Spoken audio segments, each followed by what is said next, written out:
Hello guys, मैं जितेंद्र आपका आपके यूट्यूब चैनल पे स्वागत करता हूँ और आशा करता हूँ सभी लोग अच्छे होंगे, एकदम स्वस्थ होंगे। तो आज की जो हमारी क्लास है वो है हिंदी साहित्य की क्लास रहेगी, जो बहुत महत्वपूर्ण क्लास है। चाहे वो बीपीएस की बात मैं करता हूँ या फिर याद रखना झारखंड पुलिस वालों के लिए, एसएससी जीडी यूपी पुलिस, जिस भी एग्जाम में आपके हिंदी आती है सभी एग्जामों के लिए क्या है, महत्वपूर्ण क्लास रहेगी ये। आज हम लोग पढ़ेंगे कि कौन सी साहित्य जो रचना है वो किसने की है। तो भाई वीडियो के साथ शुरू से लेके अंत तक बने रहें, क्योंकि आज की हम क्लास पूरी की पूरी ट्रिक वाइज पढ़ेंगे। आज के बाद आप ये भूल जाओगे। आप कहते हो कि भाई कैसे हमें साहित्य याद नहीं होते, आज देखिए आज के बाद आप कभी साहित्य को भूल ही नहीं पाओगे। तो चलिए आज की क्लास को प्रारंभ करते हैं। सबसे पहले पढ़ेंगे भाई किसके बारे में, सुमित्रा नंदन पंत के बारे में। मेरे मित्रों याद रखना, सुमित्रा नंदन पंत। तो यहाँ पर एक वर्ड है नंदन, तो नंदन से याद रखना कि जो नंदन है भैया नंदी है। नंदन क्या है भाई, नंदी। तो नंदी से भोले भगवान का था। तो याद रखना जो नंदी है वो कैसा है, वो काला है, चितकबरा है और याद रखना बूढ़ा है। तो नंदी कैसा है, काला है, चितकबरा है और क्या है, बूढ़ा। तो याद रखना काला और बूढ़ा चांद और क्या है, चिदम्बरा। चितकबरे से क्या याद रखना, चिदम्बरा। इसके बाद देखिए जो भाई ये नंदी था, बच्चे ध्यान देना क्या है, नंदी। तो जो ये नंदी है ये कैसे युगो युगों तक जीवित है। तो याद रखना युगपथ, क्या है, युगपथ, युगांतर, युगांत। तो याद रखना युगो युगों तक कौन जिंदा है भाई, भोले का नंदी जिंदा है। और नंदी जो है वो क्या कर रखा है, वो हमने पाल रखा है। तो याद रखना पल्लव, पालने से क्या याद रखोगे, पल्लव। अब हमने जो पाल रखा है तो ये क्या कर रहा है, ये गुंजन कर रहा है। ये याद रखना गुंजन क्या कर रहा है, ये पुकार रहा है, यानी कि आवाज गूंज रहा है। तो गूंजा यानी गूंज क्या रहा है, ये अपने बंधुओं को गूंज रहा है, यानी कि आवाज लगा रहा है। तो याद रखना रसीम बंधु। तो याद रखिए भाई इसके जो बंधु हैं वो किससे बंधे हुए थे, रस्सियों से बंधे हुए। इसका मतलब क्या हो गया, रसीम बंधु। तो देखिए सुमित्रा नंदन की क्या होगी भाई, हमारी ये सारी की सारी साहित्य जो है वो समाप्त हो गई। अब पढ़ते हैं मैथिली शरण गुप्त। देखिए मैथिली शरण गुप्त, तो भैया शरण में कौन जाते हैं, हम किसकी शरण में जाते हैं, हम शरण में जाते हैं भारत माता की में, भारती की शरण में जाते हैं। और जो भारत माता है वो क्या है, वो पृथ्वी का पुत्र है। तो याद रखना शरण किसकी में जाएंगे, भारत माता की में। और भारत माता क्या है, वो पृथ्वी का पुत्र है। और जो पृथ्वी का पुत्र है याद रखना भाई, इस पृथ्वी के पुत्र पर कौन रहता है, इस पृथ्वी का जो पुत्र है ये भैया कौन रहता है, यहाँ पर रहती है पंचवटी। तो इस स्थान पर क्या है, इस पे 5 वटों का समूह है, यानी कि पंचवटी हो गया। और इस पंचवटी के अंदर कौन था बच्चा, याद रखना इस पंचवटी में रहती थी यशोधरा जी, यानी यशोदा मैया। अब यशोदा जी जो है वो पंचवटी में रहती हैं। तो उन्होंने क्या किया, उन्होंने उनके पंचवटी में क्या कर दिया, रंग में भंग कर दिया रहने में। तो जब रंग में भंग किया तो इन्होंने क्या कर दिया, इन्होंने साकेत किया, यानी संकेत कर दिया। और संकेत के कारण क्या हो गया, जयद्रथ वध हो गया। तो देखिए भाई ध्यान दीजिए ये सभी की सभी किसकी है, मैथिली शरण गुप्त की। तो मैथिली शरण गुप्त में क्या बताया है, शरण में किसकी रहते हैं, भारत माता के हम शरण में रहते हैं, भारत भारती। और भारत माता किसका पुत्र है, याद रखना पृथ्वी का पुत्र है। इस पृथ्वी पर कौन सा स्थान है, इस पृथ्वी पर स्थान है पंचवटी। पंचवटी में कौन रहती है, यशोधरा जी रहती हैं। यशोधरा जी की जीवन में क्या कर दिया, रंग में भंग कर दिया, इसलिए इन्होंने संकेत कर दिया, यानी साकेत हो गया। और किसका वध कर दिया, जयद्रथ वध कर दिया।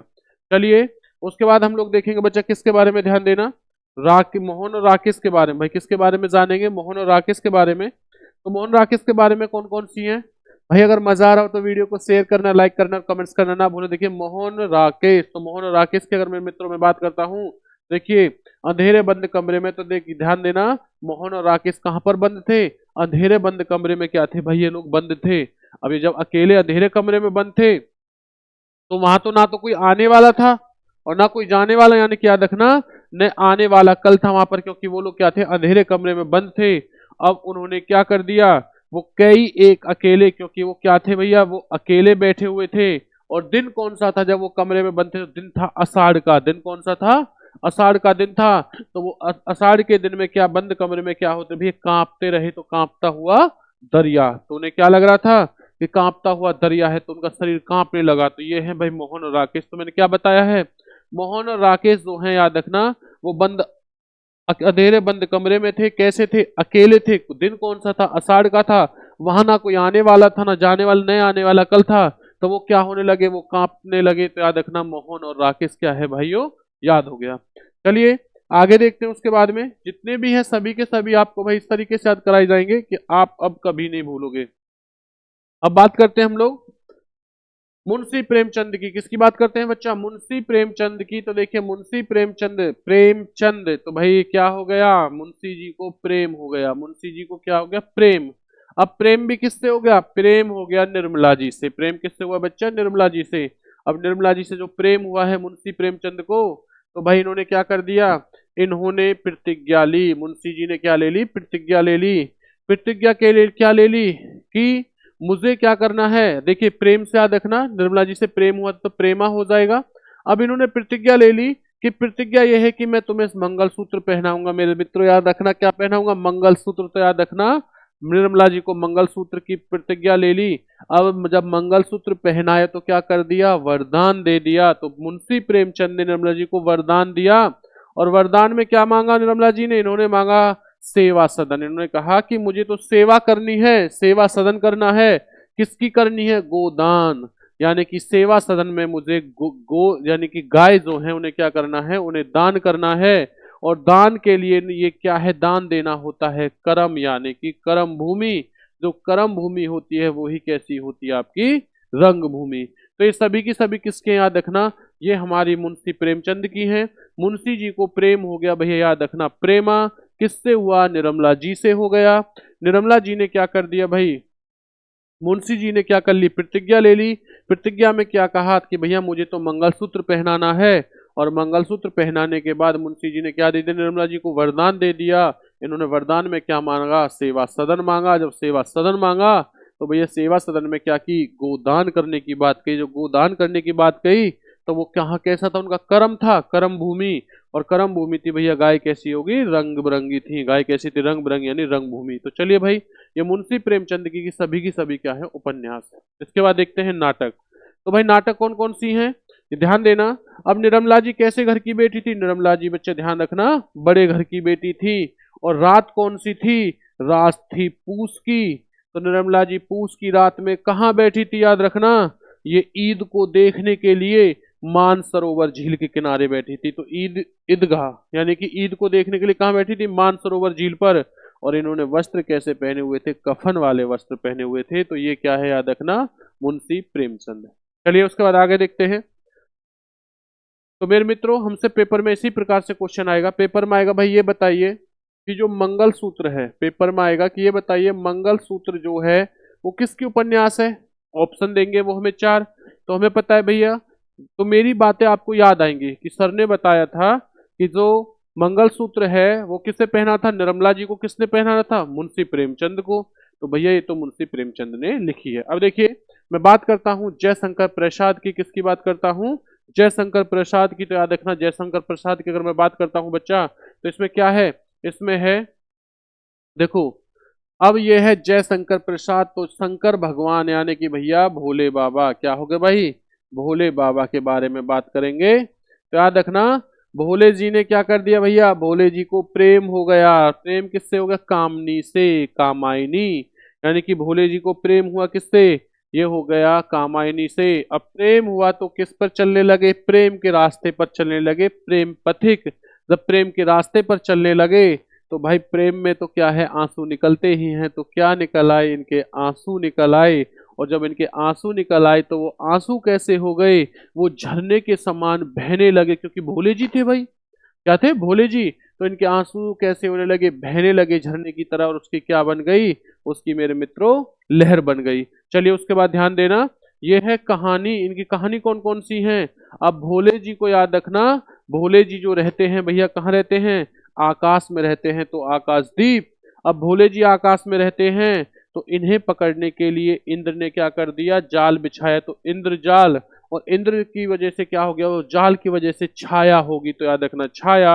इस जब इंद्र के जाल में जब भोले जी फंसे तो भोले जी ने क्या निकाली, ध्वनि निकाली। तो प्रतिध्वनि, ध्वनि। तो याद रखना ये क्या होगी, जयप्रकाश की भाई कहानियां होगी। अब देखिए, अब इंद्र जो है वो इंद्र क्या करने लगे, वो अपने ऐरावत हाथी पर बैठकर यानी कि इरावती हाथी पर बैठकर, याद रखना, और हाथ में कंकाल लिए। उनका अस्त्र कौन सा होता है, उनके हाथ में, इंद्र के हाथ में कंकाल होता है, तो कंकाल को लेकर भैया हाथी ऐरावत पर बैठकर किसे पकड़ने लगे? तितली को पकड़ने लगे। तो देखिए अब इनकी कौन कौन सी नाटक है, नाटक जानेंगे। चंद्रगुप्त, स्कंदगुप्त, और याद रखना ध्रुव स्वामी। तो याद रखना भैया ध्रुव कहाँ रहता है? ध्रुव भी आकाश में होता है, ध्रुव तारा भी आकाश में होता है। और जब ध्रुव तारा, याद रखना, जो तितली को पकड़ने लगे तो तितली क्या करे? स्कंद यानी कि रोने लगी, और रोते रोते वो क्या होगी? वो चंद हो गई, क्षण भर में क्या होगी? वो ध्रुव तारा बन गई। तो देखिए ये सभी क्या हो गई? ये सभी की सभी हमारी जयशंकर प्रसाद की क्या होगी? याद रखना ये हमारी रचनाएं होगी। तो हमने मुंशी प्रेमचंद के बारे में जाना, हम लोगों ने जयशंकर के बारे में जाना। चलिए उसके आगे देखते हैं, उसके बाद में अगला देखते हैं। यह है महादेवी वर्मा के बारे में और रामधारी सिंह दिनकर के बारे में। तो सबसे पहले हम लोग पढ़ेंगे महादेवी वर्मा के बारे में। तो मेरे मित्रों याद रखना महादेवी वर्मा ने कौन सी वो लिखी थी? याद रखना भाई, देखिए महादेवी वर्मा क्या थी? वो आधुनिक एक कवि हैं, सभी को पता है महादेव वर्मा कौन है? कवि हैं। तो याद रखना आधुनिक कवि, और आधुनिक कवि हैं तो इन्होंने अपनी एक कहानी लिखी। इन्होंने क्या लिखी? अपनी एक कहानी लिखी। अब इन्होंने जब कहानी लिखी तो भैया कहानी कैसी लिख दी? कहानी लिखी थी अतीत के जलचित्र पर। तो इन्होंने जो कहानी लिखी वो अतीत के जलचित्र पे लिखी। अब इन्होंने जो कहानी में जो आ गया, इनके साथ इनके एक दोस्त आ गया जिसका नाम था दीपशिखा। इनका नाम क्या था? जिसका नाम दीपशिखा। दीपशिखा। और याद रखना महादेवी वर्मा कहाँ जाती हैं? संध्या गीत में जाती हैं, यानी कि जो इवनिंग का गीत होता है वहां जाती हैं। और ये संध्या गीत पर जाती कैसे हैं भाई? साध्य गीत पर जाती हैं यामा बाइक पर। तो याद रखना यामा। और उस समय समय जाते हुए समय उन्हें कौन मिलता है? इन्हें मिलता है नीरज। इन्हें कौन मिलता है मित्रों? इन्हें मिलता है नीरज। तो इन्हें जब नीरज मिलता है तो उस समय महादेवी वर्मा का जो पथ का साथी था, तो कौन था? पथ का साथी। पथ का साथी जो थी वो थी दीपशिखा। अब इन्हें में क्या मिलती है? इन्हें मिलता है नीरज मिलता है। अब नीरज को ये लोग क्या करने लगे? निहारने लगे। और जब ये निहारने लगे थे तो याद रखना इन्होंने भैया क्या कर दिया? इन्होंने की बात पहुंच गई इनके परिवार यानी कि मेरे परिवार में इनकी बात पहुंच गया। जब मेरे परिवार यानी कि इनके परिवार में इनकी बात पहुंची तो वहां पर क्या हो गया? वहां पर भैया रसीम हो गया। यानी कि वहां पर कौन आ गया? वहां पर आ गया उस समय रसीम आ गया। तो देखिए ये किसकी होगी? ये महादेवी वर्मा की होगी। महादेवी वर्मा की क्या है? वो आधुनिक कवि थी, उन्होंने अपने ऊपर कहानी लिखी। कहानी में क्या था? याद रखना उन्हें जो जाना था वो अतीत के जलचित्र के बारे में उन्होंने कहानी लिखी थी। और ये कहानी लिखने के लिए ये कहाँ पर जाती थी? ये जाती थी साध्य गीत में जाती थी। ये साध्य गीत में जब जाती थी किस पर जाती थी? ये यामा बाइक पे जाती थी। और यामा बाइक पे जाने के साथ साथ इनके साथी कौन था? इनका साथी था पथ का साथी, जिसका नाम क्या था? दीपशिखा। और जो दीपशिखा है वो किसको निहार रही थी? याद रखना वो निहार रही थी नीरज को। तो भाई सभी की सभी क्या है? ये महादेवी वर्मा की हैं। चलिए आगे बढ़ते हैं। रामधारी सिंह दिनकर। तो भाई देखिए नाम ही जिसके क्या आ गया? रामधारी। तो देखिए रामधारी, राम भगवान का जो रूप धारण किया था वो श्री कृष्ण भगवान ने। श्री कृष्ण का रूप धारण किया था किसने भाई? राम भगवान ने। तो मैं कह सकता हूं कि जो राम है वो श्री कृष्ण है, जो श्री कृष्ण है वो राम है। तो देखिए रामधारी की बात करता हूं तो बच्चे याद रखिए यहाँ पे आ जाएगा कि राम की जो प्रतीक्षा कर रहे थे वो थे परशुराम। तो याद रखना राम की प्रतीक्षा कौन कर रहे थे? परशुराम के प्रतीक्षा। यानी कि क्या हो जाएगा भैया? परशुराम की प्रतीक्षा। अब राम भगवान जब परशुराम की प्रतीक्षा कर रहे थे तो वहां पर क्या हुआ कि वहां पर भाई इन्होंने ये कहां पर जा पहुंचे? ये जा पहुंचे कुरुक्षेत्र में। और कुरुक्षेत्र में क्या हो गया? द्वंद्व हो गया, झगड़ा हो गया, यानी द्वंद्व गीत हो गया। तो इन्होंने द्वंद्व गीत सुनाया। अब जब द्वंद्व गीत सुनाया तो वहां पर कौन आ गई? वहां पर याद रखना उर्वशी और रेणुका। उर्वशी और रेणुका किस पर बैठकर आ गई? वो रसीम रथी पे आ गई, यानी रथ पर बैठकर आ गई। और रथ पर बैठकर जब ये आई तो इन्होंने क्या कर लिया भैया? इन्होंने चक्र धारण कर लिया, यानी चक्रवाल हो गया। चक्र धारण किया तो उन्होंने उसी समय कुरुक्षेत्र के अंदर संस्कृत के 4 अध्याय सुनाए। कौन कौन से 4 अध्याय थे? बापू, हारे को हरि नाम, और धूप और छाया। तो ये किसके हैं? याद रखना ये हैं रामधारी सिंह दिनकर के। तो चलिए मेरे मित्रों उसके बाद बढ़ते हैं, आगे देखते हैं आगे क्या है भाई, ध्यान दीजिए। अब है सुमित्रा नंदन पंत के बारे में। तो सुमित्रा नंदन पंत के बारे में किस तरीके से रहेगा, ध्यान देना इस चीज के बारे में। तो देखो सुमित्रा नंदन पंत, तो भाई नंदन से याद रखना नंदी। नंदन से क्या याद रखें मेरे मित्रों? नंदी।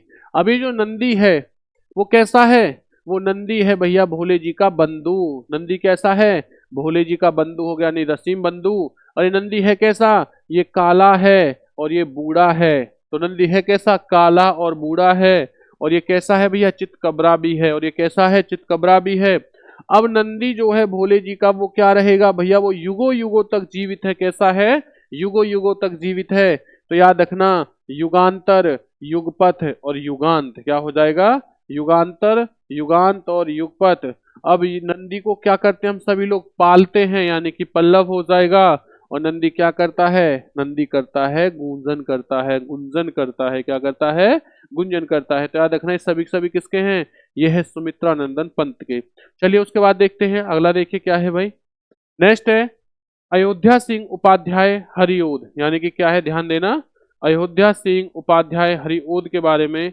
तो यहाँ पर देखिए, अयोध्या, अयोध्या में कौन रहते थे, श्री राम भगवान रहते थे। तो भैया राम भगवान जी कहाँ चले रहते थे, याद रखना, प्रिय प्रवास, यानी कि अपने प्रवास में रहते थे। और जब ये प्रिय प्रवास में रहते थे तो वहां पर क्या पढ़ते थे, इन वहां पर उस प्रिय प्रवास के अंदर क्या था, प्रेम प्रपंच था। क्या था वहां पर, प्रेम था। और वहां पर जब प्रेम प्रपंच था तो क्या हो गया भैया, उसी जगह इन्होंने क्या, इन्हें क्या मिल गया, इन्हें वहां पर वनवास मिल गया, यानी कि वेदई वनवास, वेदई भी वनवास, यानी कि वेद देही, देहीमान शरीर, यानी शरीर के साथ क्या हो गया, वनवास मिल गया। और ये कहाँ पर, जब बच्चे ध्यान देना, उस समय इन्होंने क्या पी लिया, इन्होंने रस कलश पी लिया। और रस कलश पीकर ये क्या हो गए, ये वनवास को चल पड़े। तो भाई ये क्या हो गए, ये अयोध्या सिंह अध्याय हरिओद के बारे में जितनी भी रचनाएं हैं वो सारी की सारी आपकी फेमस इस जगह हैं। तो देखिए भाई, अगर मजा आ रहा हो तो वीडियो को शेयर करना, लाइक करना, चैनल को कमेंट, चैनल को सब्सक्राइब करना ना भूलें। अगला देखते हैं, अगला देखिए, ये हम लोग पहले पढ़ चुके हैं, ध्यान दीजिए भाई। अब पढ़ेंगे सच्चिदानंद हीरानंद अज्ञा के बारे में। तो इनका कौन कौन सा है बच्चे, ध्यान देना इस चीज के बारे में। देखिए, अगर मैं बात करता हूँ सच्चिदानंद हीरानंद के बारे में, तो इनका जो हीरानंद जो है, हीरानंद से याद रखना अज्ञा, अज्ञा क्या है भाई, अज्ञान, अज्ञा क्या होता है, अज्ञान। और अज्ञान व्यक्ति को मैं क्या कह सकता हूँ, अज्ञान के व्यक्ति को कह सकता हूँ मैं बावरा, क्या कह सकता हूँ भैया, बावरा। तो याद रखना, कैसे याद रखूं, देखिए, अब बावरा है, अज्ञान व्यक्ति कैसे होते हैं, बावरा, बावरे होते हैं, यानी बावरा कैसा होता है, बावरा होता है। अब अज्ञान व्यक्ति जो बावरा है, इसने क्या कर दिया, इसने भैया आंगन के पार द्वार, यानी कि आंगन के पार द्वार पर इसने क्या करवा दी, इसने भैया याद रखना हरी घास उगा दी। तो याद रखना हरी घास, और हरी घास में क्या कर दिया, यह इंद्रधनुष को देखने लगे। तो इंद्रधनुष को देखने के चक्कर में इन्होंने हरी घास को रोद दिया। तो याद रखना, इंद्रधनुष रोदे हुए ये। तो इन्होंने क्या कर दिया, इन्होंने हरी घास पर इंद्रधनुष को देखते समय घास को रोद दिया। तो याद रखना, हरी घास क्षण भर में इंद्रधनुष रोदे हुए। अब देखिए क्या हो गया, अब ये जहां पर ये आंगन के द्वार पर जहां पर इन्होंने घास उगा इंद्र को देख रहे थे धनुष को, वहां पर क्या हो गया, वहां पर इन्होंने महावृक्ष के नीचे बैठकर, यानी वृक्ष उठाया, उस वृक्ष के नीचे बैठकर कितनी नावों में कितनी बार कहानी पढ़ने लगे। तो याद रखना, कितनी बार कितनी नावों में कहानी जो है वो पढ़ने लगे। चलिए उसके बाद देखते हैं सूर्यकांत त्रिपाठी निराला के बारे में। भाई किसके बारे में, सूर्यकांत त्रिपाठी निराला के बारे में पढ़ेंगे। तो सूर्यकांत त्रिपाठी निराला, तो ध्यान देना भैया, जो निराला है वो तो निराला ही रहेगा। तो निराला कौन भैया, निराला, निराली कौन है, निराली है जूही चावला। बच्चा याद रखना, निराली कौन है, जूही चावला। अब जूही चावला जो हैं, इन्होंने गीत गाया, यानी कि गीतिका हो जाएगा। और गीत कौन सा गाया था, याद रखना, इन्होंने गीत गाया था अनामिका के लिए। तो इन्होंने गीत किसके लिए गाया था भाई, अनामिका के लिए गाया था। और वो क्या था गीत, परमिल ओ मेरे परमिल। तो याद रखना, गीत क्या था, परमिल का गीत था। और उस परमिल में ये किसको पुकार रही थी, ये पुकार रही थी कुक्कर मुत्ता को। भाई किसको पुकार रही थी, कुक्कर मुत्ता को पुकार रही थी। अब उसी समय क्या हुआ कि उसी समय अप्सरा ने, उसी समय क्या कर लिया, अप्सरा ने, अप्सरा जो थी वो क्या हो गई, उस अप्सरा का नाम था अर्चना। और वो अप्सरा क्या लेके आई, लिली का फूल लेके आई। अब लिली का जो फूल लेके आई थी, जो अप्सरा थी वो कैसी थी, वो भैया चतुरी चमार थी। कैसी थी, चतुरी चमार थी। अब चतुरी चमार थी तो भाई क्या हो गया, उसके साथ क्या हो गया, उसे आराधना करने, उससे कहा कि फूल तुम लिली लेके आई हो तो आराधना कीजिए। और आराधना करी उसने, किसने, तुलसीदास की। तो भैया आराधना किसकी की, जूही ने, भाई याद रखना, तुलसीदास की आराधना की। अब जब आराधना इसने तुलसीदास की तो उसने क्या कर दिया, उन्होंने निरूपण कहा, इन्होंने इसके सामने आकर कहा कि सुन अलका, यानी कि हे अलका। तो याद रखना अलका हो जाएगा। तो भैया क्या हो गया, ये सूर्यकांत त्रिपाठी निराला जी की क्या होगी, याद रखना रचनाएं होगी। चलिए मेरे मित्रों, उसके बाद देखते हैं अगला क्वेश्चन क्या है, ध्यान देना। धर्मवीर भारती। तो याद रखिए भाई, ये क्या है आपका धर्मवीर भारती। हम लोग जानेंगे धर्मवीर भारती के बारे में कि इनकी कौन कौन, देखिए धर्मवीर भारती यानी कि भारत के ऊपर क्या क्या भाई क्या होने लगे हैं, याद रखना गुनाह होने लगे हैं, तो उनके बारे में जानेंगे। देखिए अब धर्मवीर जो भारती है, ये भारती क्या करने लगी, ये भारती भाई ये जानने की कोशिश कर रही है कि जो धर्म है वो भारत पर कैसे गुनाह हो रहा है। तो याद रखना ये धर्म क्यों नहीं हो रहा, तो भाई ये क्या करने लगी, अब ये ठेले पर बैठकर, याद रखना ठेले पर बैठकर कहाँ जाने लगी, ये हिमालय जाने लगी। और हिमालय कैसा था, याद रखना बच्चा, ये जब हिमालय पर जा रही थी ठेले में बैठकर, तो ये कहाँ जा पहुंची, ये जा पहुंची मर्दों के गांव में। जब मर्दों के गांव में पहुंची तो भाई वो गली कैसी थी, वो थी बच्चा बंद गली। और जब बंद गली थी और भारती जी थी भाई याद रखना, तो क्या हो गया, वो वहां से भागने लगी और भागते भागते बच्चा बंद गली में आ गई। और जब बंद गली में आई, जब वो हिमालय पर पहुंचने वाली थी, तो उनका जो ठेले का लोहा था वो कैसा हो गया, ठंडा हो गया। तो याद रखना अंधा युग है ये, और लोहा कैसा हो गया बच्चा, ठंडा हो गया। जब अंधा जो युग है वो ठंडा हो गया, तो यहाँ पर ये क्या करने लगी, ये गुनाहों के जो देवता थे, सूरज का जो क्या था सातवां घोड़ा था, वो उसे याद करने लगी। तो चलिए भाई उसके बाद देखते हैं।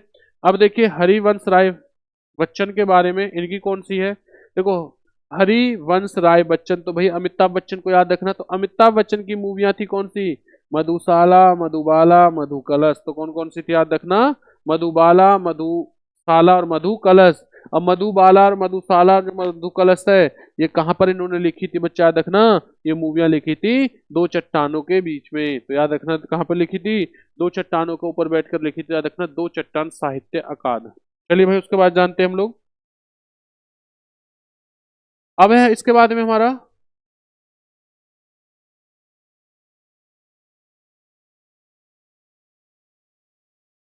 अब जानते हैं अष्टछाप कवियों के बारे में। किसके बारे में बच्चा याद रखिए, अष्टछाप कवि के बारे में। तो अष्टछाप जो कवि हैं वो कितने होते हैं, अष्टछाप कवि दो माने गए हैं, जिनके याद रखना दो गुरु माने गए हैं और आठ शिष्य माने गए हैं। तो टोटल अष्टछाप कितने होते हैं, आठ होते हैं, जिसकी वजह से क्या कहा जाता है अष्टछाप। देखो अष्टछाप एक आठ कवियों का समूह था।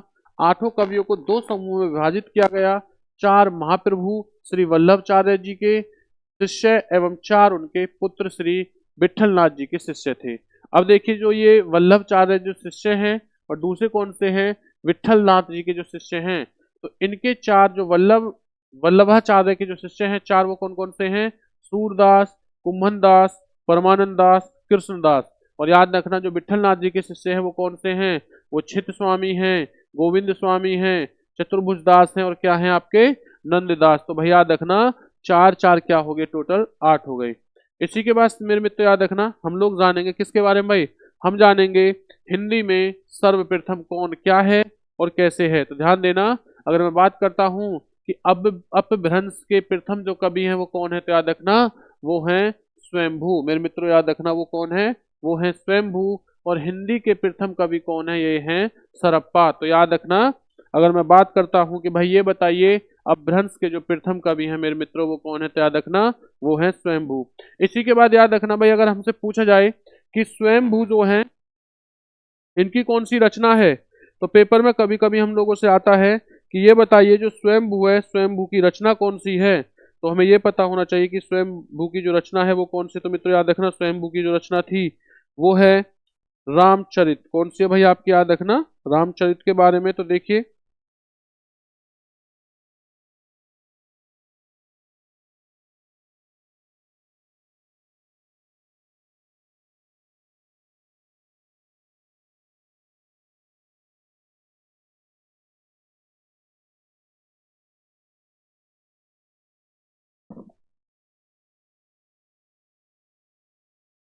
तो बच्चे ध्यान देना, अगर मैं बात करता हूँ कि स्वयंभू की जो रचना है वो रचना कौन सी है, तो याद रखना वो रचना है राम काव्य। कौन सी है भाई, राम काव्य।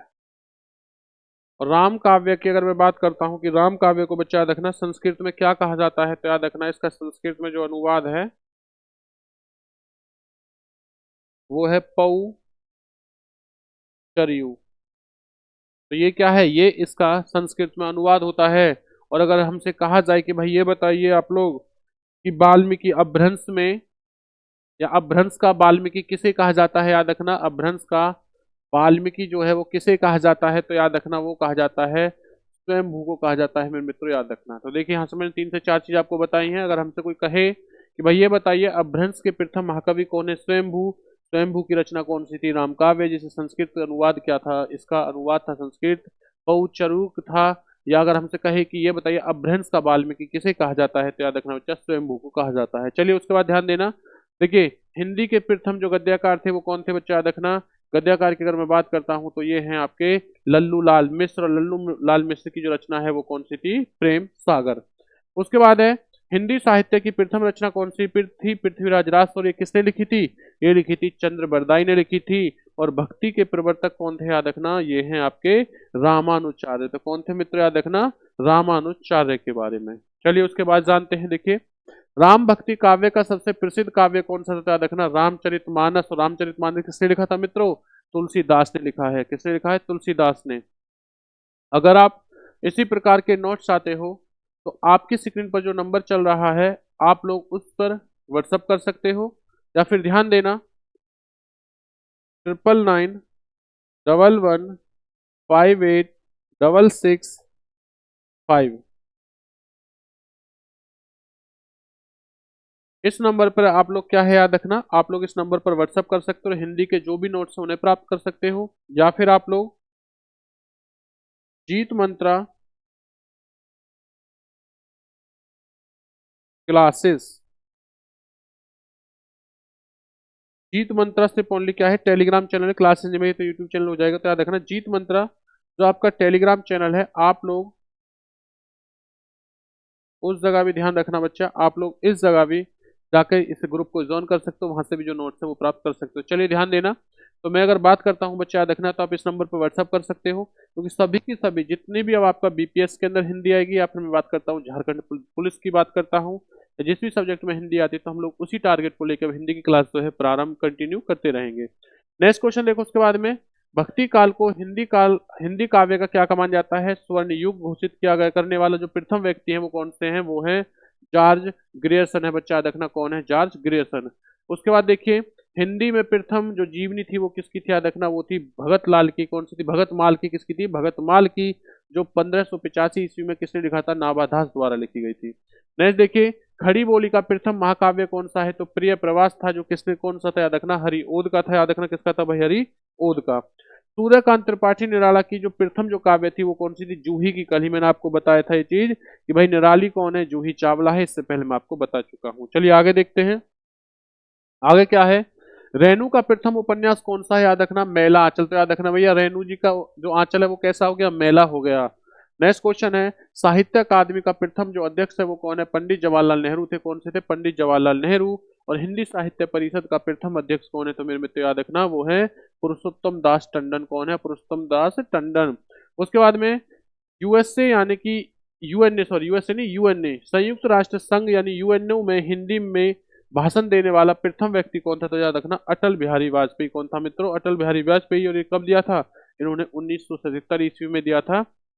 इससे पहले भी आपकी जो वीडियो है वो बना रखी है, आप लोग उन वीडियो को, पुरानी वीडियो को भी देख सकते हो, और उसके माध्यम से भी क्या है अच्छे नंबर गेन कर सकते हो। चलिए भाई ध्यान देना, उसके बाद में आगे बढ़ते हैं हम लोग। तो बाकी चीजें जो है मोस्टली लगभग वो हमारी हो ही रही हैं। अब ध्यान देना, इसके बाद में अगर मैं बात करता हूँ, कुछ और हमारी कुछ रचनाएं और हैं। रचना क्या है, भारतेंदु हरिचंद के बारे में अगर मैं बात करता हूँ, देखिए भारतेंदु हरिचंद की जो रचना है वो कौन सी है, आधुनिक हिंदी के पिता किसे कहा जाता है, वो भारतेंदु हरिचंद को कहा जाता है। उनकी रचनाएं कौन कौन सी हैं, तो भारतेंदु हरिचंद। तो भैया कौन है, हरिचंद है। तो याद रखना जो हरीश है वो क्या रहेगा, हरी है भाई, वो क्या रहेगा, वो तो अपने आप में क्या रहेगा, प्रकाश रहेगा। तो हरी चीज क्या होती है, उसे प्रकाश की जरूरत होती है। अब हरी चीज है तो ये क्या हो गया, इसने भैया भारत की जो दुर्दशा है वो सुधारने की कोशिश की, और इसने क्या कर दिया, इसने भैया हरी चीज पर क्या लगाई, याद रखना प्रेम फुलवारी लगाई। तो याद रखना हरी कैसी हो गई, हरी जो है वो प्रेम फुलवारी हो गई। और हरी प्रेम फुलवारी किसके कारण हुई, चंद्र प्रभा के कारण हुई। किसके बाद, याद रखना चंद्र प्रभा के कारण। जब चंद्र प्रभा के कारण जो याद रखना प्रेम फुलवारी थी, ये कैसी नगरी में थी, ये थी अंधेरी नगरी में थी। और वहां पर किसने इसे उगाया था, वो थी रत्नावली। तो बच्चा याद रखना वो कौन थी, रत्नावली। उसके बाद देखिए राम वृक्ष बेनीपुरी जो है इनकी कौन सी है, तो माटी की मूर्ति। तो याद रखना भाई, जो राम वृक्ष यानी वृक्ष के नीचे क्या बना दी, राम भगवान की माटी की क्या बना दी, मूर्ति बना दी। उसके बाद ध्यान देना मेरे मित्रों, आगे देखते हैं। नेक्स्ट है उसके बाद में हजारी प्रसाद द्विवेदी के बारे में। तो याद रखना, हजारी प्रसाद जो द्विवेदी है ये कौन सी रचना है, अशोक के फूल। तो याद रखना भैया, प्रसाद में हमें क्या चढ़ाना है, अशोक का फूल चढ़ाना है। और जो फूल है वो कब आएंगे, वो बसंत आ गया यानी बसंत में फूल खिल जाएंगे यानी बसंत आ गया। और याद रखना, जो नरपति नाल्हे की है बच्चा, याद रखना ये कौन सी है, ये बिशल देव रासो है, इसकी एक ही है, तो इसे आप लोग देख लेना।